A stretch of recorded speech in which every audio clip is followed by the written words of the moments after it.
Hello everyone, welcome to another Stinger review. Today I'm going to talk about the marvelous Spider-Man game which finally came to PC this year as a remastered version of the PlayStation exclusive from 2018. And because I like open world games like Sleeping Dogs, Watch Dogs, Mad Max or Batman, I definitely couldn't miss the chance to play this game as well. I even liked it so much that I finished it on 100% and gained all the Steam achievements. And now I would like to share some thoughts about the game with you while trying to keep it as spoiler-free as possible. Spider-Man's main story is entertaining enough that it can be the reason to play the game itself, even if you are not interested in any other stories or open-world activities. I enjoyed it even the second time I was playing only the main missions in New Game Plus right after finishing my first playthrough on 100%. It puts you in exciting situations where you have to fight in order to save the city, but it also offers missions with walking around, interacting with things and having conversations. You get to play as Peter Parker both in suit and without, Mary Jane Watson and Miles Morales before he got his powers. Missions with MJ and Miles are stealth missions. The game shines in making silly comments and jokes, especially in tense situations. Why do you smell like pizza? Because I just ate pizza? It's a very cheerful game which still manages to have a couple of very emotional moments, especially towards the ending.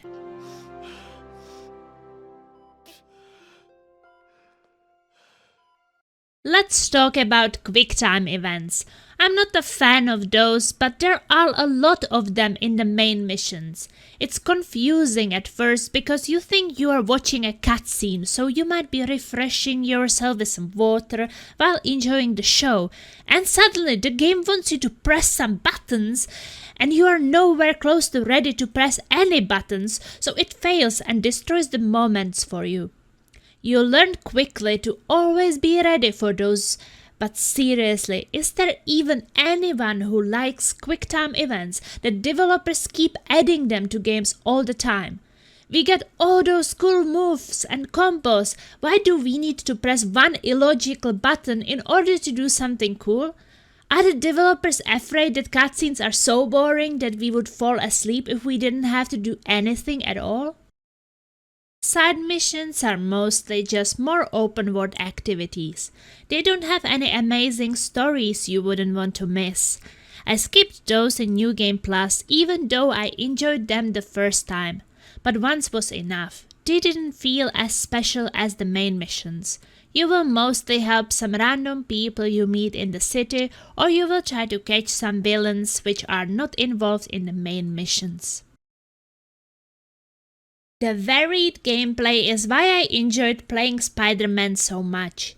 There are so many different things you can do in order to unlock all suits and gadgets with all their upgrades and in order to fully complete the game. I enjoyed going around the city searching for backpacks containing items which have some emotional meaning to your character. You can see their location on the map, but especially in places with more layers, it can still give a small challenge to find them. I liked that the commentary to them was voiced. I enjoyed open world crimes up to some point. You get 5 of each enemy type crime per area, which is fine for the earlier types, but towards the end of the game, when I had basically everything else done in the open world, 2 more types would appear, which means 10 per district with nothing else to do in between. Sure, they have tougher enemies and give you more of a challenge than the ones before, but they are not so special as to want to do 10 of them in all 9 districts. I can't believe that I managed to get through all 90 at that point to get the 100% completion. Another fun activity is enemy bases, where you need to face waves of enemies and you get 2 optional objectives, so you can get 1 to 3 base tokens for upgrades for doing them. The beginning of the enemy bases can always be done in stealth. And of course, as it is in many other open world games, you get a camera to take pictures of both marked and secret places in New York City. Luckily, there is a suit mode you can unlock which will show you the secret ones on a minimap when you happen to be near them.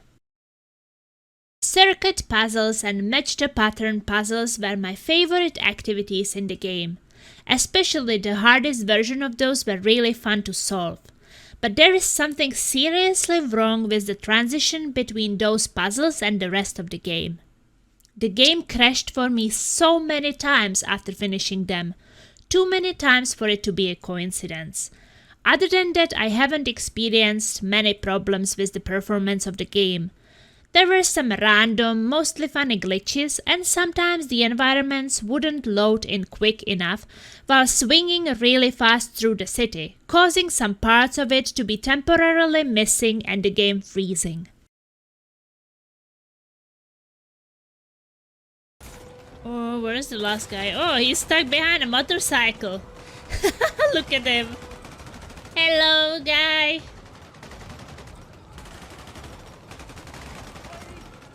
He's so confused. Oh, now he got out. Catch me if you can. Ouch.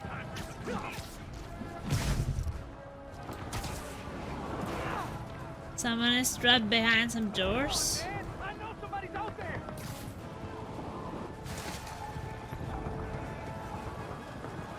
Checkpoint. Because it just wasn't working.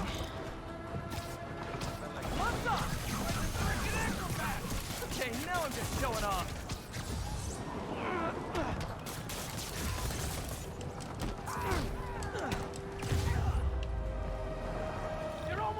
Now I can open it. Research stations are another interesting and fun activity in the open world. Your objective varies from station to station, but it's mostly work for a better environment.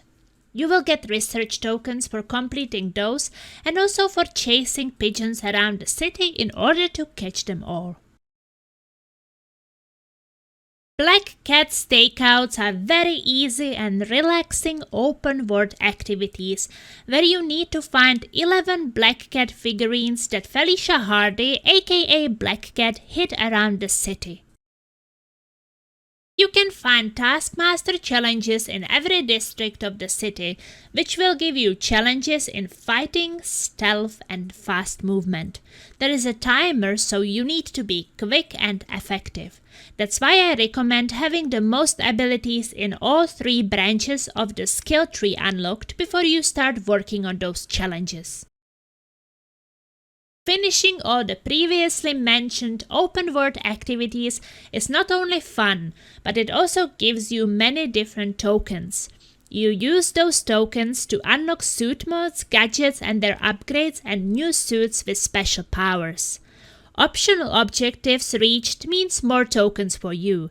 Better scores in challenges means more tokens as well.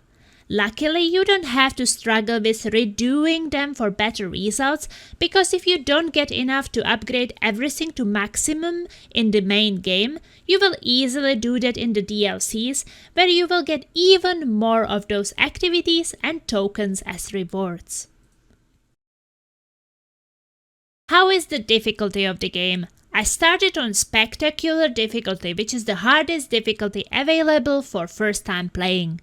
It was fairly hard. I died a lot at the start, but mostly because I had no upgrades, fight and neglect damage options, and I was not used to the controls for doing all the cool fighting moves. That changes quite soon, and the game becomes so much easier.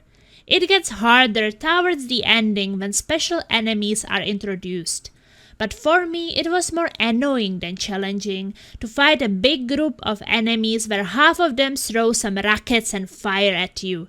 You have to start playing more defensively, dodge more than attack, and that's boring.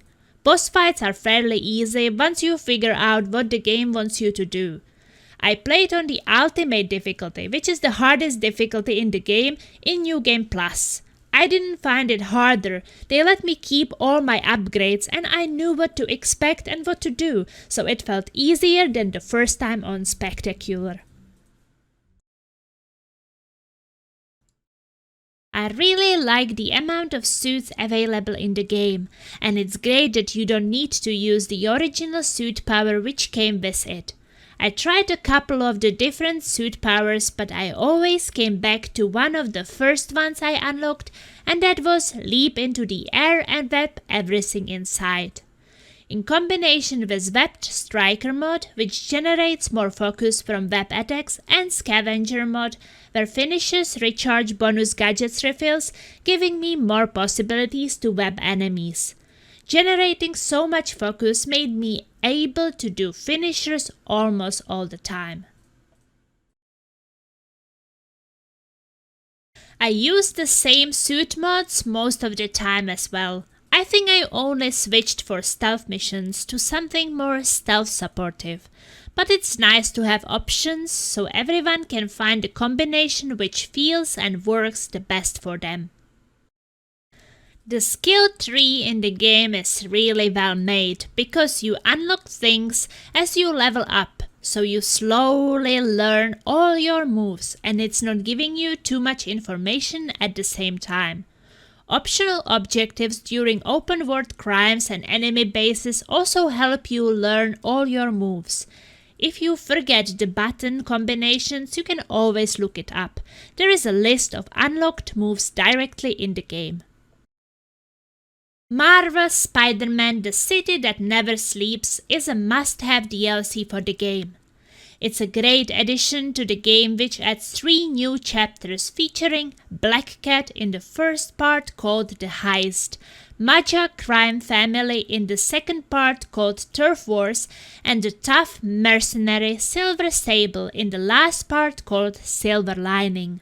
The DLC almost feels like a new Spider-Man game because it offers many hours of interesting and exciting gameplay while introducing even tougher enemies than the main game had. As I mentioned before, you will get more crimes, enemy bases and challenges, so if you haven't managed to unlock everything in the main game, like me, this DLC will give you the opportunity to fix that. I definitely recommend you to play Marvel's Spider-Man Remastered. I truly believe that the game offers some fun for every type of gamer. And because so many things are optional in the game, you choose what you want to do and what you want to skip. You also choose your playstyle based on so many options and combinations of abilities, powers, mods and gadgets. Now I only hope that Marvel's Spider-Man Miles Morales game will be as good as this one, because I'm very excited to eventually experience it as well. And this is the end of my Stinger review. Thank you so much for watching until the end. If you are new here and you enjoyed my Spider-Man review, consider subscribing to the channel so you can enjoy more reviews in the future. Take care everyone, and I will hopefully see you very soon in another Stinger review. Ta-da, tiddy, to-doo! Stinger!